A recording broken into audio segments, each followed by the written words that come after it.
In the room with us this morning is Nakuru Senator Susan Kihika. She is the author of the Reproductive Healthcare Bill 2019. It has been called very many other things. The abortion bill, the what else bill? Everything else bill. Everything but reproductive But what health. it was supposed to be, reproductive health. And you just give us an introduction of what you were thinking when you were drafting this bill initially. And you were thinking of the assisted reproduction bit. What's the issue there? You find that there are many couples, and in fact I was talking to some, as we continued with our public participation, I was talking to some of the religious leaders, and I was saying, I'm sure if you could be candid, you would be able to tell us that thousands upon thousands of couples come to you for prayers when they are unable to conceive, or they are unable to carry, a lady is unable to carry a pregnancy, or maybe the whatever the medical issues may be. It could be the lady, and sometimes it could also be the gentleman. But what we have found, as I was saying, is within our African context or our African culture, when two people come together, get married, and are unable, maybe 2 years down the road, 3 years down the road, to conceive, then it becomes problematic. So a lot of the women then came to me, and they were like, it leads to such low self-esteem because you're looked down upon, or you are looked at as not being a real woman, whatever that may mean. And you know, looking back in the Bible, it's not a new concept. It's nothing new here. You know, when we talk about Abraham and Sarah, we know there was an issue. I mean, she had to wait until she was 90 years old to be able to conceive. So we are saying that the Lord has helped us with get technology and science going.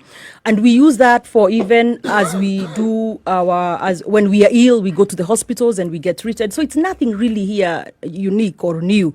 It's just advancement in science and technology that has helped. So why not use that in our context and then be able to help these people be able to conceive and have children? And when you look around in this Nairobi, actually, there is a lot of fertility clinics. That's what they call them. But there's not a single law in the books that governs how they carry out these services. And by the way, I'm now coming to learn a lot of the services are actually accessed by foreigners and others because our local women are not able to access affordably. So that is what really, that was what made me bring about this bill. However, you did ask me, why then did you throw in all the other things? Now, like I said, there is no law, there is no standalone law on reproductive health in the country. So then I decided to come up with a comprehensive law on it based on what we already have in different laws, in the Constitution of Kenya, in the Health Act, in different educational policies. So pull all that together, because really you can't talk about reproductive health and not talk about, say, family planning, for example. You can't talk about reproductive health and not maybe include the little abortion that's already the law of the land. You know, those sorts of things. So what I did then was, instead of just coming up with a law on surrogacy, that's where maybe the couple's eggs are fertile, but the lady cannot carry to full pregnancy. Maybe they keep miscarrying. And I think you've heard of these stories. Yep. Then instead of just having that, why not come up with a very comprehensive law that covers all the different areas maybe you can think of, hopefully, that, and it's not just ladies, it's women, men, girls and boys are able to then access. And that really was what drove me to do this, to put it together. But within no time, the hula baloo, okay, we've also seen a rise in teenage pregnancies. So I know some people say that, okay, what a coincidence that the minute you had your bill, we started seeing numbers rising and inflated. And I said, well, that comes from a point of misinformation. Because you have to understand, our bills, by the time we are getting to this stage of second reading, it's been almost a year in the process, in the pipeline. So this bill was actually published back in November of 2019. We had the first reading in the Senate in February of 2019. We had public participation, which is required under the Constitution, in March of 2020. Sorry, the first reading was February of 2020. This year, public participation happened where a lot of the stakeholders that we are now hearing also came and brought their views and their proposals. That was back in March of 2020. We then had the second reading, which is sort of one of the major steps in the bill. It went through the process, it went to the Senate, and the Senate has voted for it. That was the second reading back in June. And now we were going for the third reading when something, I don't know, somebody just woke up somewhere and decided, wait a minute. Somebody realized what you were doing. Exactly. Well, I wasn't hidden. It was on the floor of the house. Yeah. It touches on so many things, Senator Kihika. It touches on, what information parents, religious leaders want out there for their youth, or for younger people. We know that, teenage pregnancy, we would want to pretend that it has not been there, but it has been there for very many years. We've seen a spike because of current conditions or whatever that may be. Now, what would be the intention of this bill in terms of information spreading for these young people? Now, and I'll read it right off the bill, because when sometimes I hear the misinformation, one, I'm wondering 2 or 3 things must be happening. One, either people are discussing the bill without having the advantage of having read it, one, or there is deliberate misinformation. Sometimes maybe because I'm a politician, there has to be some maybe political agenda or propaganda put in there. So there's so many things going on. But one, I would want to ask anybody and everybody who can, please get a copy of the bill and just read it. You can even get me on my social media and I forward to people. That's what I do all day long, just so that I can get it out there. But what addresses, first, let me be very, very clear. My bill does not, as a solution to teen pregnancies, does not then recommend abortion, because I think that's what I'm hearing. I've seen some people on TV pushing that or saying that's what the bill is saying. No. What my bill recommends for us to be able to maybe help, even if not all of them, some of them, so that we can avoid getting to that very far point of pregnancy. We need to help before pregnancy, rather. So what my bill does, in Part 7 of my bill, Clause 32, on the adolescent-friendly reproductive healthcare services, my bill says age appropriate, meaning a 10-year, you're probably not going to talk to a 10-year-old the same way you will talk to a 16-year-old. Because a 16-year-old, when we were 16, we knew a little more than when we were 12, and vice versa. So my bill recommends mentorship programs. For example, yourself, you would be a very good mentor to some of the girls out there. So maybe, and I was going to say, and I'm sure you already are. So we encourage that. And if each of us can do a little, even if you are just a mentor to one girl, it would make the world of a difference, And then myself to one, yourself to, just like that. I think that would cause a chain reaction that would be very helpful for our girls. Because some of the times when I speak to them, they don't have anybody to talk to or to look up to, or they just have their peers, which sometimes could be problematic. So mentorship programs, spiritual and moral guidance. One, first of all, I am a Christian, first of all. Let's get that out of the way. Because some people act like you can't be a politician and a Christian. By the way, we are both. And most of us are both. And we have Muslims and other different religions. But I want you to understand that the context of this bill also takes into account our religious background. Yeah. So here I put spiritual and moral guidance. Counseling on abstinence. We are telling our girls, wait, just wait. There will be time for that. Do your education, get to 18, 21, then maybe engage in those things. But for now, just wait, abstinence. Consequences of unsafe abortion, because it's happening. So we are trying to say in the bill, we offer counseling on if you go ahead and go down that route, you could die. Those are the consequences that could happen. And I know a lot of people felt we should not have had counseling on unsafe abortion, but maybe on abortion. And I was like, that is why we have public participation. I don't feel very strongly about it. I could change it to consequences on abortion. Because really my intention is I want us to not get to the abortion. Let them be so cancelled before that they have abstained or they have taken care of themselves, so that we are now not talking about abortion, so that we don't get there. Really, it is about life. Yeah. In addition, that's where the issue comes up. Right. The word unsafe. Right? If we're talking about unsafe, then you'll also have to say because they are safe abortions. And we'll get to that because the Constitution of Kenya, Article 26, gives exceptions to the right to life. Yep. So there is times where abortion is accepted, it's the law of the land, where maybe the life of the mother is in danger. And so there are those exceptions, and I do want to take that away from it because it is in the Constitution. The people of Kenya passed it. However, like I said, I am not stuck on unsafe. For me, if that would make the bill more acceptable, then so be it. Let's have counseling on let's tell these girls.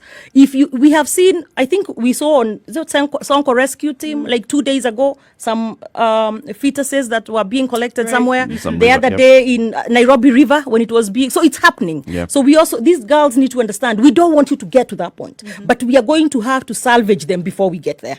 Okay, counseling on sexually transmitted infections and HIV AIDS. I mean, those are things we should really be counseling our children on. Yep. Maybe they don't understand that those things are out there. Right. So I thought that was important. In addition to that, counseling on substance and drug abuse. And by the way, you see this, all those that I have already spoken about, by the way, it's nothing new. I'm not a genius. I didn't come up with them. They already exist in different policies within the government. So it's just bringing them together in this legal framework. In addition to that, we thought it was important to also have training in livelihood and life skills. Because some of our youths, maybe that is what they need to be able to be busy and not engaging in these things. Vocational training as well. And also such other health services the cabinet secretary shall determine. So, and I know there was a lot of heat as well on that because people felt, well, what if the cabinet secretary came up one day and just inserted something that's unacceptable that was not part of this? Is it the wording of it? What the wording? Yes. Maybe perhaps, and that's what I'm saying. But we are having a discussion, and that's what should happen. Because also people need to realize before the cabinet secretary can come up with any regulations, any policy, and any of that, the law requires they must come back to you, the people. Yep. They must have public participation, and if you say no, then they're not gonna. So it's not something they can just wake up and sleep up there and just chill out. You see, with that phrase, what came to my mind and why people would react to it is they would imagine exactly that the cabinet secretary has a dream and then the following morning allows the country to enjoy the benefits of this dream. Yeah. Perhaps if the cabinet secretary, upon the advice of his health, whatever, reproductive experts, you see, if there is no clear indication that whatever the cabinet secretary is saying is upon the advice, you see, many people may think, well, it's obvious. It's obvious to me. It's obvious to you. But not many people understand that these statements that the cabinet secretary makes are actually based on a lot of advice that he has received from a lot of people.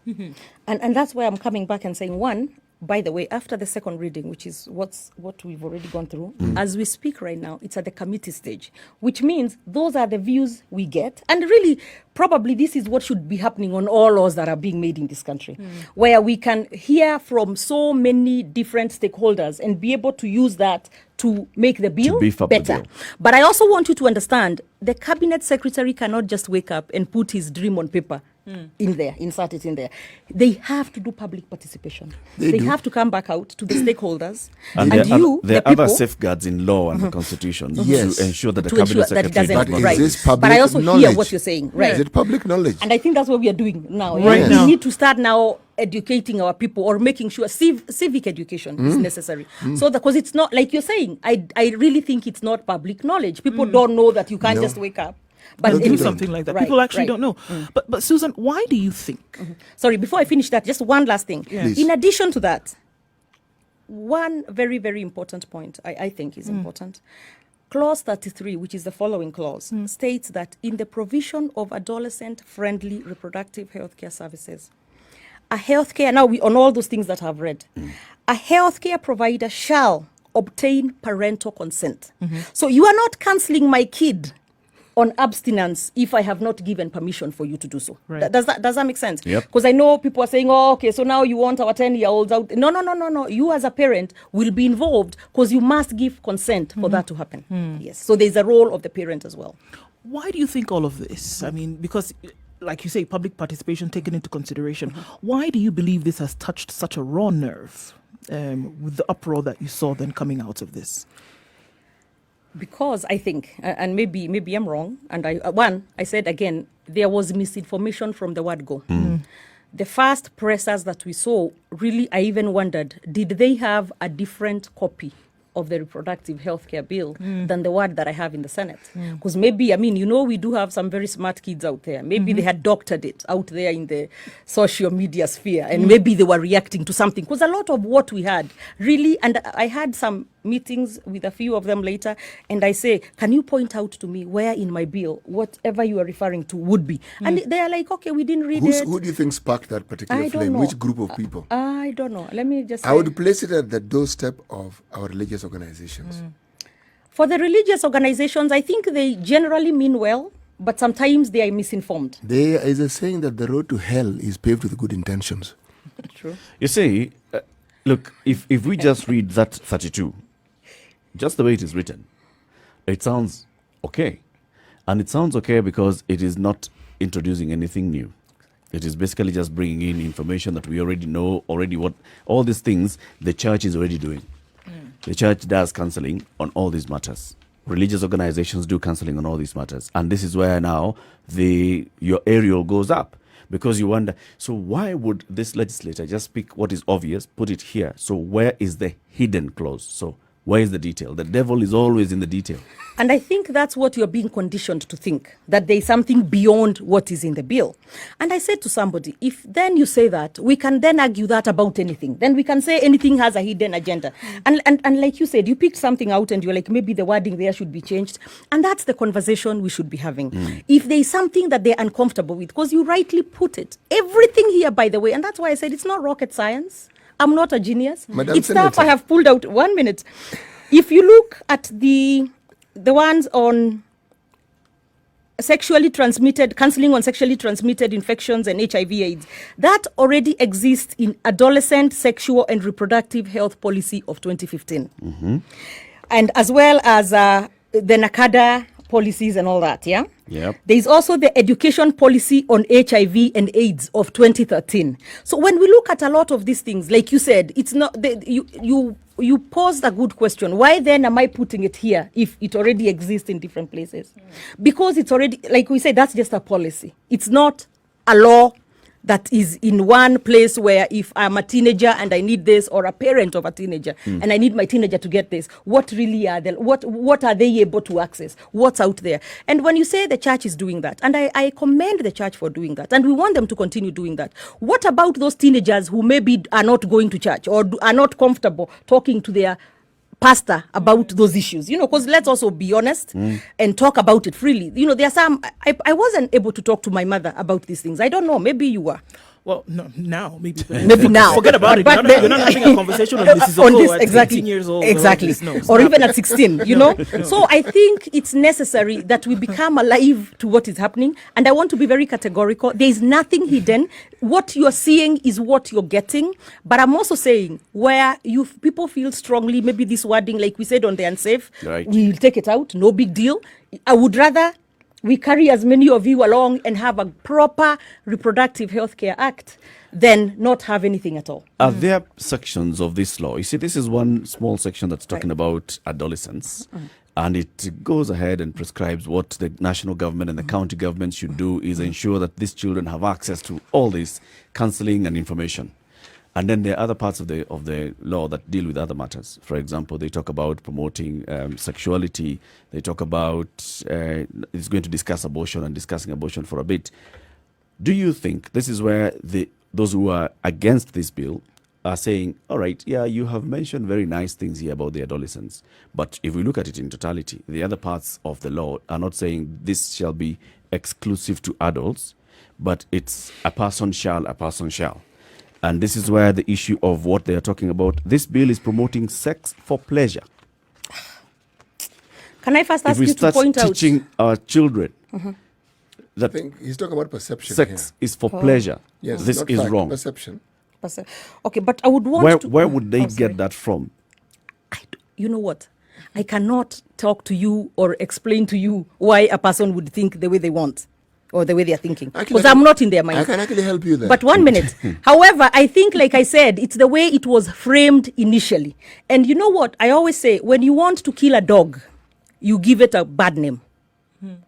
Okay? So this bill, there were those who are hell-bent on just killing it from the word go. And what would be the best way to kill it? Just give it a bad name. Just come up with things that are insane, basically.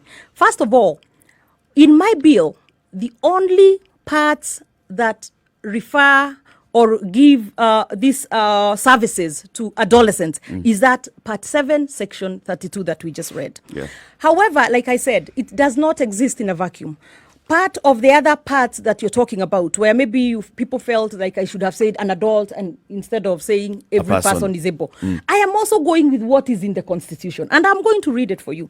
Under Article 43 of the Constitution of Kenya, it states every person has the right to the highest attainable standard of health, which includes the right to healthcare services, including reproductive healthcare. You see, so the Constitution already sets that out. So when we come, and I know where you're going, and I want to demystify that. I don't even know where I'm going. Remember, you asked me that I have to think where, and I'm trying to think where you're going. Yes. Anyway, because I wondered to myself, why would whoever it was that I saw on TV talking about, I'm saying 10-year-olds can be able to have sex, where the hell would they get that from? Because for sure it's not in the bill.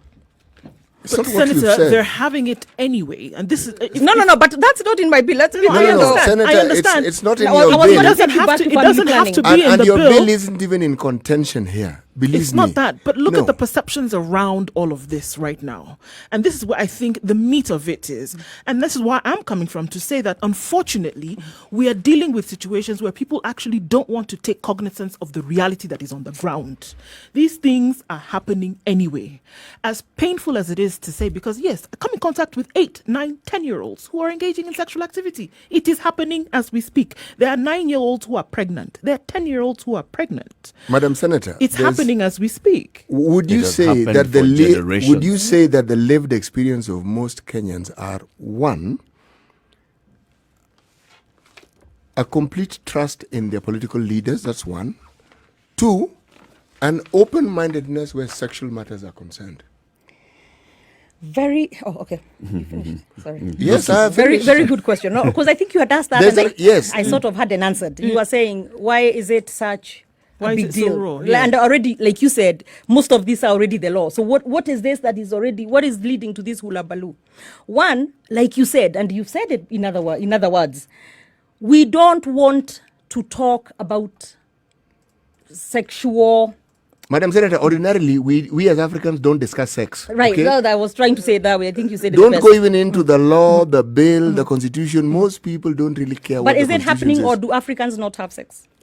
Hey, How did we get here? I don't know. What are we talking about? You the see, thing is, you it is don't this- discuss everything you do. No, let's and move But on. also- and Yeah. here we are not even discussing sex. We are just talking about reproductive health actually, care. actually, that's really the point. We are discussing sex. Okay. You cannot see. talk of reproduction Uh-huh.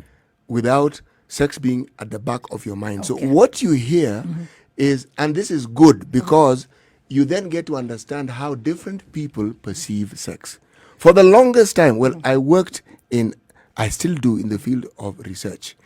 And the greatest hindrance to any reproductive health matters, HIV, AIDS, we found out was not the individual who sought the help, but the healthcare giver. Because they brought their mindset and their understanding and their beliefs and the perception to them to work. Yep. Now, this is what you're hearing. Now, When- the senator needs to respond to those two questions. Because you're the one who asked the questions. Yes, Let's He was take a doing break. well at also answering them. I need to give the senator a break. 26 minutes after 8 o'clock, this is the Situation Room. It's Kenya's biggest conversation, broadcasting on Spice FM and KTN Home. Let's take a quick break. We'll be back with this conversation. This is the Reproductive Healthcare Bill 2019 discussion. A lot of contention is this, and we don't understand why.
All right, still cloudy, overcast conditions in Nairobi this morning at 14 degrees. We'll see highs of 22 and lows of 12. Taking a look then into Nyeri, where it's also overcast at 13 degrees, highs of 19 and lows of 13, with a chance of showers in the afternoon. In Nakuru, it's cloudy at 14 degrees, highs of 20 and lows of 13, also with a chance of rain in a short while. All right, taking a look then into Eldoret, 14 degrees and partly cloudy conditions, highs of 18 and lows of 12, with thunderstorms forecasted for the afternoon. 20 degrees and mostly cloudy in Kisumu, and the heavens will open up into rain later with highs of 24 and lows of 18. Kakamega is mostly cloudy this morning at 17 degrees, highs of 22 and lows of 16, with mostly cloudy conditions and a chance of rain later as well. Let's take a look into the coastal towns at 24 degrees, partly cloudy in Mombasa, highs of 27 and lows of 23, with a chance of rain later. Malindi, partly cloudy conditions at 25 degrees. We'll see a high of 27 and lows of 24. Outside of Kenya, in Kampala, it's 19 degrees and mostly cloudy, highs of 23 and lows of 18, with showers for later parts of the day. Dar es Salaam is mostly cloudy at 24 degrees. It will remain that way for most of the day. Highs of 29 and lows of 21. And in Joburg, still rather frosty this morning. 7 degrees, highs of 20 and lows of 3 today. And finally for now in Lagos, 24 degrees and partly cloudy, highs of 29 and lows of 23, with a bit of a shower in the afternoon.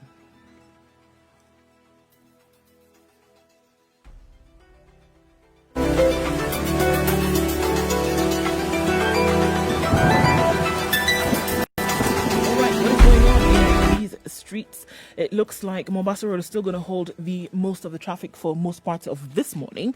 We'll see that until around Cabanas and a little bit further ahead, bumper-to-bumper situation still continues to be the order of the day. On Thika Road, getting into the CBD, not too painful, but moving slowly. Other parts of the city from Gong Road to Langata Road and also coming out of Westlands, moving slow, but it is all right. Okay, so let's tell the truth about Thika Road. It's crazy. Bumper-to-bumper situation all the way from Muthaiga into the CBD. It's moving very, very slowly, way past Survey. And Waiyaki Way as well. The jam starts at Gitaru to Udhiro Junction and then right past ABC. So it's moving very, very slowly this morning. So if you're in those spots, it's going to take you some time to get into the city, but and out as well. But you'll get there in good time. Not to forget, you can get in touch with us. Spice of MKE. That's how you can reach us on Twitter. Let us know what you see. It seems to be a bit of a headache right now, but it'll smooth out in good time.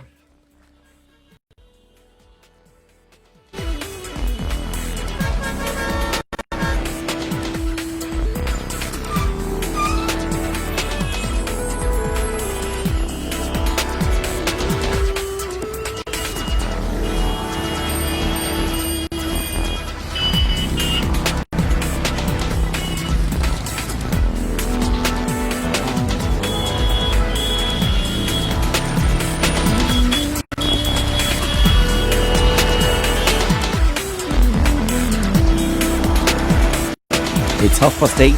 This is the Situation Room, Kenya's biggest conversation on Spice FM and the KTN Home. We have in the studio with us Susan Kihika. She is the Senator from Nakuru County, and we're discussing the bill that she's sponsored to the Senate, and this is the Reproductive Healthcare Bill. It's right now in the committee stage before it goes to the final third reading, and it's either accepted or rejected. However, we are at the stage where we have seen a lot of reaction, especially from religious leaders. The evangelical Christians have come out and they've said they oppose various aspects of this bill. One, it seems to be promoting sex amongst young people. And also the Muslim cleric have also come out and they have opposed a number of things about it, including some provisions on pornography. But we shall get into those questions. Before we do that, not pornography, sorry. Whoa. No, it's because somebody had talked about pornography in the calls. It's provisions on abortion. Shock us now, won't you? Jesus Christ. There we go. No, there was that caller who referred to this magazine called True Love and a Drum, and he related it to pornography at an earlier time. There was actually a caller from Cliffy. No, the other guy who had talked about yesterday. He was giving out some condoms to young people, Masiga in Chuka, and the young people, and he found them watching, consuming pornography and pornographic content. Anyway, that's not it. Two questions that you had asked. One is about people and their trust for political leaders. I call it their lived experience with the politicians. Number two, and then sex. Sex is not something we discuss. Right. Absolutely. Let me begin with that of the political leaders. I think, and I might not be wrong, and I'm sorry to all my colleagues listening, the world over. It is not. It's not specific to Kenya. Okay. It seems just politicians are not very Trustworthy very human liked, I beings. suppose. Yeah, believable. Maybe, perhaps, maybe we've said this and done this. I don't know. But however, I also say with the rider there and with humility, we are also a reflection of you, because you elect us. You know, we don't get into our office by ourselves. So we are a reflection of the people who elect us. What are you trying to say now? We are saying that there's a silent treaty we had here and you're breaking it. Yeah. Okay, sawa. Go on. So it's unfortunate. On that one, I will accept. Sometimes as leaders, Would you be so politicians- kind as to relate this to the Kenyan politician? We thank you for the world view. Now, Kenyan. I mean, so what I'm saying is Kenya is not unique. Politicians are not necessarily the most liked See? persons. politician Our job is plying- hard sometimes. The politician playing her trade No, well, I'm just avoiding saying, you know. the question. But it's No, all okay. right. She's the lawyer, she's the politician. But, and maybe it's with good reason. And that's why I say I wouldn't also be too hard on you, because maybe it's with good reasons. Because maybe Alright. sometimes we've said this, Okay. preached then what? Water it's- and drank wine, or, you know, or vice Okay. versa, whatever. Sawa. So, but don't also throw away the baby with the bathwater. So it may be a politician's role also is legislative. So unless we also, as much as you may not like us, we are the ones who It make isn't like, actually, it's trust. trust. As much as you don't trust. I may like you, but I don't trust you. Oh, and that's fair. It goes down to That's the fair. intention. Yes. Intention maybe. Like we were saying earlier, so you may have come up with this and you have really sugar-coated it so well. But then, and we have seen this before, especially in Kenyan politics, that bills are sponsored by interest groups, not just Kenya, it's global. So what interest group is it that is pushing this bill? Can I tell you something categorically on air? Now that I have the opportunity, nobody but Susan Kihika came up with this bill. Nobody is sponsoring me, because I have heard that, again, it's back to if you want to kill a dog, you just give it a bad name. I have had that thrown out there. Yep. But I want to be categorical. Nobody is sponsoring me. No one has sponsored me, and I have not gotten a penny from anybody. So this is, and you know, then you could say that about any bills. We have thousands of bills any year going through the system.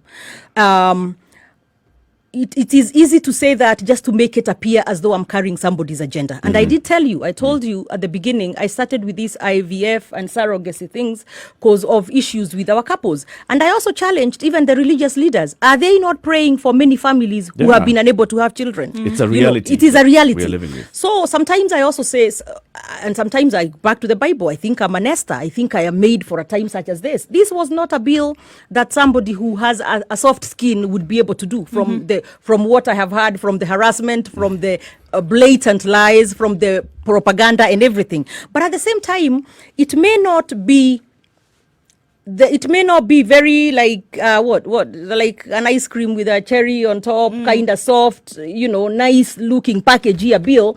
It is one of those harder ones, but with a very intentional purpose, because we have our families, not just now on the IVF and surrogacy, on this reproductive health, on this family planning, for example, on these teenage or teen pregnancies issues that we are seeing, and having something that addresses those issues. So yes, it is easier because in our African context, we don't talk about sex, like you said, and reproductive health. Actually, I asked the question, and I'm waiting for you to respond. That's where I'm to going it. now. Okay. Thank you. It is easier to not even have this sort of a bill, because already in our African context, this is so taboo or it's so uncomfortable. Yet, I mean, I want to say it's the reality. We do need reproductive health care. It's actually guaranteed Services, in the something else Constitution. here, Girls do have their monthly periods every month. People, if they have no, I'm getting shy now. If people have sex, they also lead to pregnancies. So these are the realities. We may not want to talk about it, but it is the reality. And I say you're already blushing, but that is the conversation that needs to be had. My bill does not, by the way, in any way, shape or form, promote any underage sex. In fact, first, by training, I'm a lawyer. Second, I am big on when somebody had the nerve to talk about, I think a couple of years ago, that we should lower the age of consent from 18 to I think 16. I was one of the ones who very strongly came out and opposed that. In fact, I wish we could raise it to 21. We just can't. So let there not be 18. 18 by our law, 18 is when now you are an adult. So let us not also infringe on the rights of the 19 or the 20-year-olds. But that is the direction I would go. I'm a mother of 2 girls.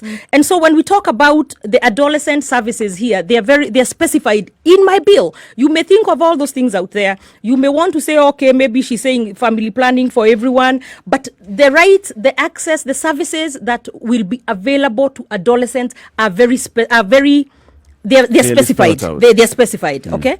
Madam Senator, City, let's take a break, a short one, because I want to hear from Erica Aluoch, who's been holding on the line. I think she wants to ask Madam Senator a question. Erica, good morning. Let's listen, yes. Good morning. Yep. Good morning. Thank you so much for taking my call. I'll just make it brief. I have 2 questions. Senator Kihika, first of all, First of all, how many schools have you personally, schools, universities, whatever, have you personally gone to educate these kids on your bill and what it is you're trying to say? We're not talking about these political propagandas or saying I'm doing community work. On a personal effort, how many schools and universities have you actually gone to since this bill was passed? And the other one is, of course, I appreciate what it is you're trying to do with your bill, but as you've already pointed out, these are not new things. These are things that churches have always talked about. Schools also have these same regulations and guidelines for us.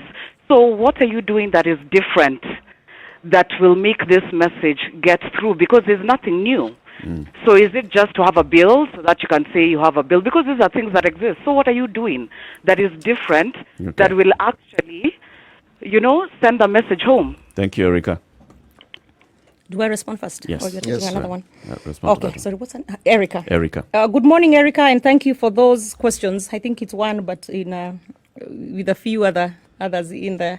One, I have not personally gone to any schools or universities because I have done what the law requires when you come up with a bill, which is advertised in the national newspapers for a public participation, which we did back in March. It was in the Standard or the Nation, and it advertised, and a lot of the people who were concerned or who had opinions or memorandas came and presented that there, which is what now goes to the committee, which is what they're considering right now. Because some would say, remove this, add this, don't word this way, put it this way. That's what we are doing right now.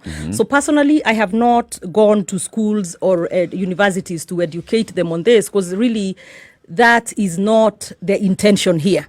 The intention here is to do it in the proper way that the law requires me to do it. Because if then I had to visit every school and every university, then I'm sure that would time and everything else. So that time would not permit that. However, we do now have a lot of the younger people participating in a lot of the discussions I'm having, be it online, be it in smaller meetings. Some have also been set up by other people who I don't even know, but I just see them online and all that sort of stuff. So I know they're in the conversation. Okay. And like she said, she also talked about why am I doing this? Well, it's already being taught. Some of this is already being done by the religious leaders, as well as being in the school guidelines and all those sorts of things.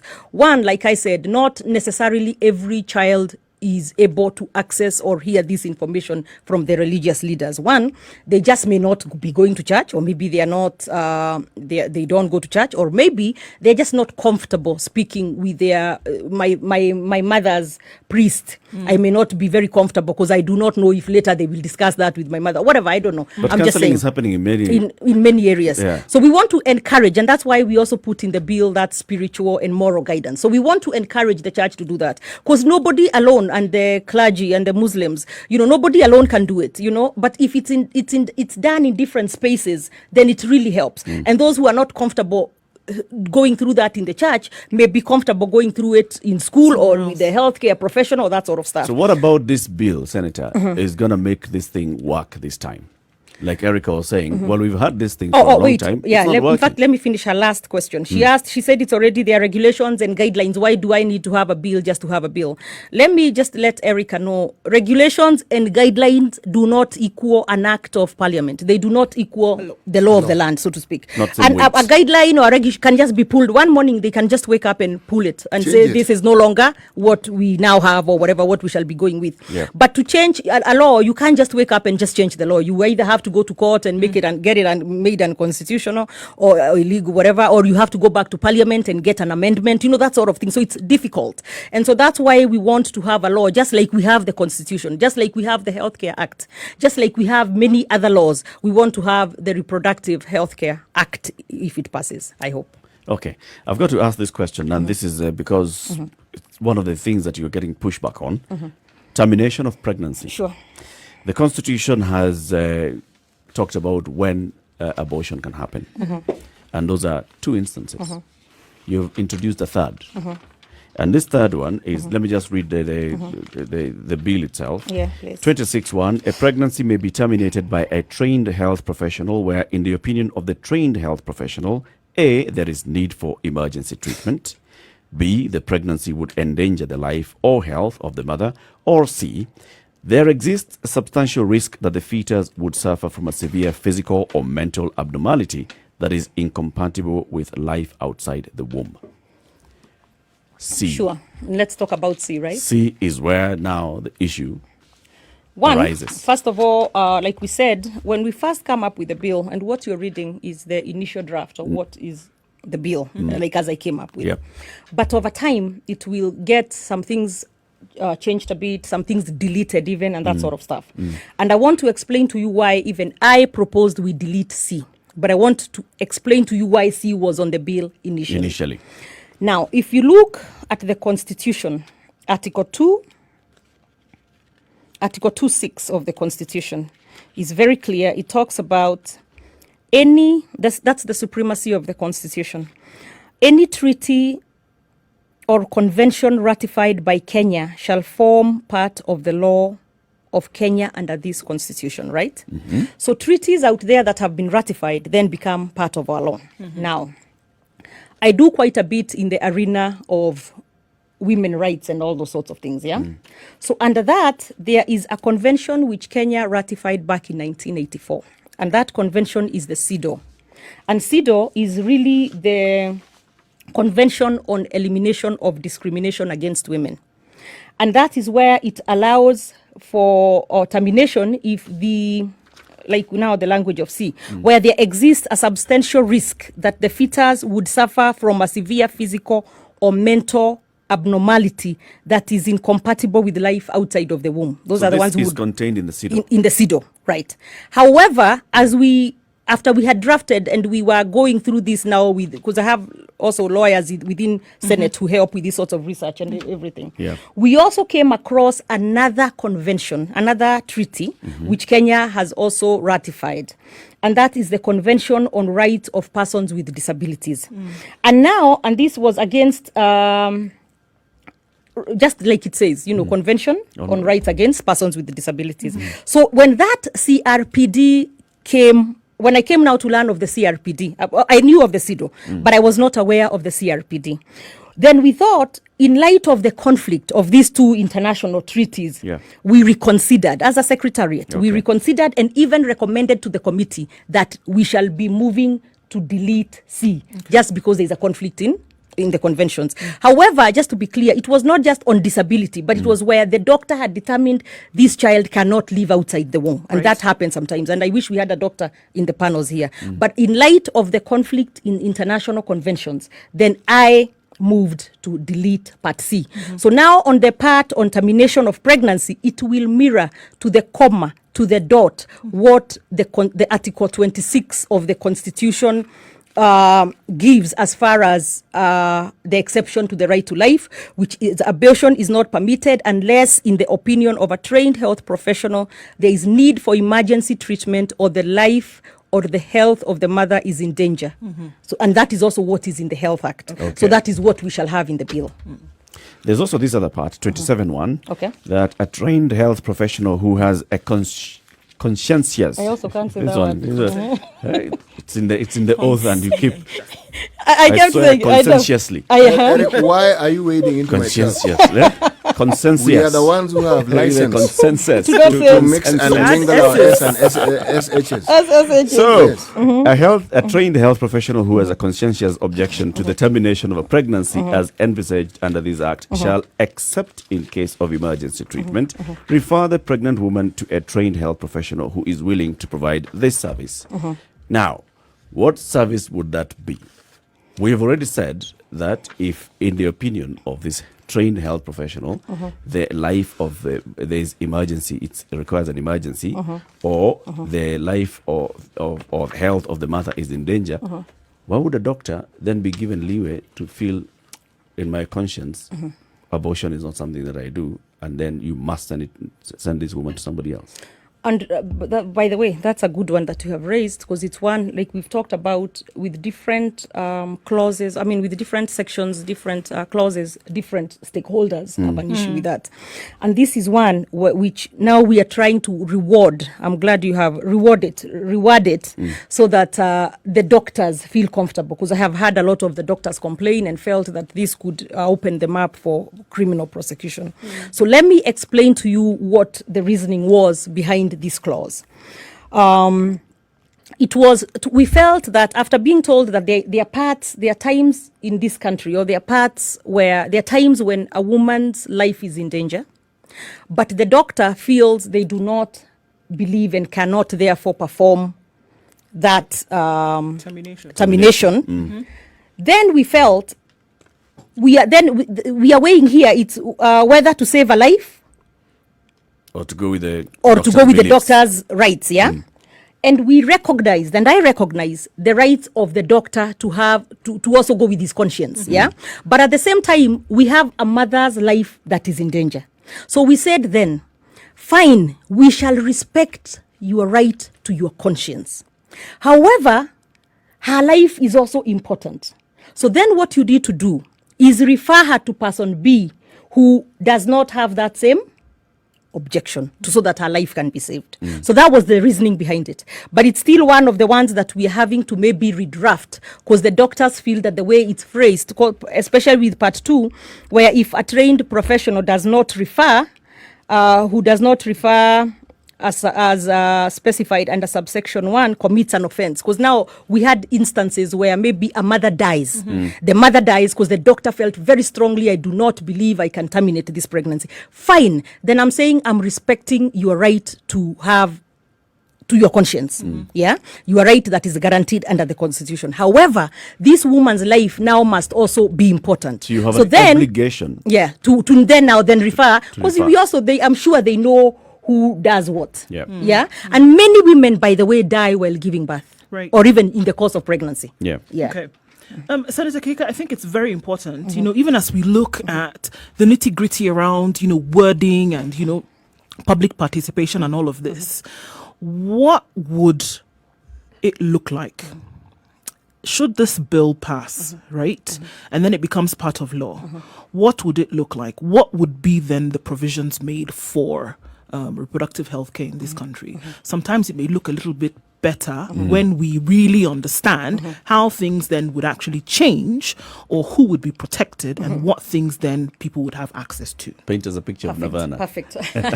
Let's take a break, because we'd like to release our audience on KTN Home. KTN Home, thank you very much for watching. This is a Situation Room, Kenya's biggest conversation. It's broadcasting on Spice FM. We'll be back on KTN Home tomorrow morning at 7 a.m. to 8 o'clock. But this conversation continues on Spice FM around the country and around the world. Good morning. It's 10 minutes to 9 o'clock.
7 minutes to 9 o'clock. It's a Situation Room, Kenya's biggest conversation. This conversation continues in the room this morning. C.T. Muga, Nduoko, Eric Latif, and Nakuru Senator Susan Kihika.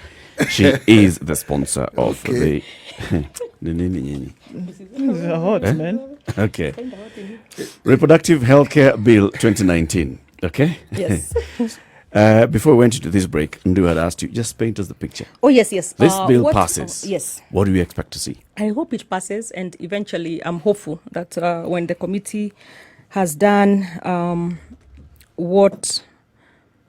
Oh, okay. When the committee has done what it needs to do in the next few weeks or so, a part of which is they will also be doing just another round of public participations. Right. Just because, like you said, so much people seem to not be knowing really what is in the bill, but also us wanting to carry as many people along as possible, the religious organizations, the religious leaders, our teenagers, our mothers, our fathers, our sisters and brothers. We just want to carry everybody along, and the professionals as well. So once that is done and we have a bill, it will still have to go through the same process again in the National Assembly, where they have to do the first reading, the second reading, public participation, third reading, and then now it becomes a bill. So I am hopeful that we shall get to that point. And when that happens, you asked, what is it that we are going to see when this happens? One, beginning with my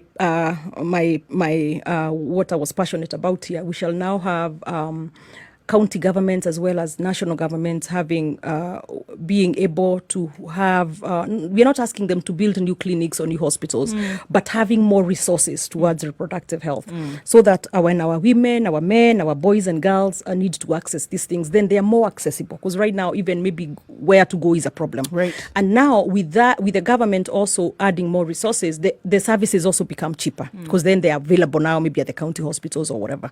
One of the things, like I'd said, like the IVF and surrogacy, which are extremely expensive right now, beyond the affordability for most of those who really need that help right now.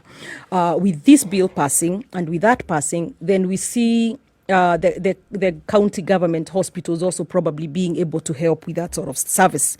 And with that, then the cost again comes down, and so a lot of our people are able to have access to affordable and good quality reproductive healthcare services. If the bill passes, then we also are able to have our adolescent-friendly, age-appropriate services, where they are able to access this with parental consent, but where they are able to get those counselings that we talked about, those vocational trainings, those spiritual and moral guidance, those sorts of things. So I think it will streamline what is the reproductive health arena, so to speak.